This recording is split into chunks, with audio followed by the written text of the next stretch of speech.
इकडे मराठा आरक्षणावर उपमुख्यमंत्री फडणवीसांनी भाष्य केलंय। मराठा आरक्षणाबाबतच्या मागण्या चुकीच्या नाही, मात्र जे आरक्षण दिलं जाईल ते कोर्टात टिकणं महत्त्वाचं असल्याचं फडणवीस म्हणाले।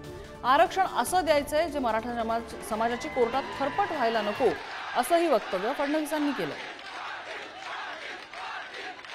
सातत्याने वेगळं आरक्षणाची मागणी असल्यामुळे शिंदे साहेबांच्या नेतृत्वात आपण 10% आरक्षण दिलं। आज वेगवेगळ्या प्रकारच्या मागण्या होत आहेत।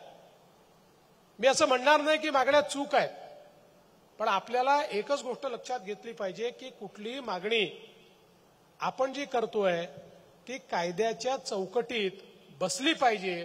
अन्यथा एखादा निर्णय आपण घ्यायचा आणि तो कायद्याच्या चौकटीत बसला नाही म्हणून तो निर्णय न्यायालयाने रद्दबातल करायचा, अशा प्रकारची वारंवार एक प्रकारची पिळवणूक, एक प्रकारची फरफट ही मराठा समाजाची होता कामा नये।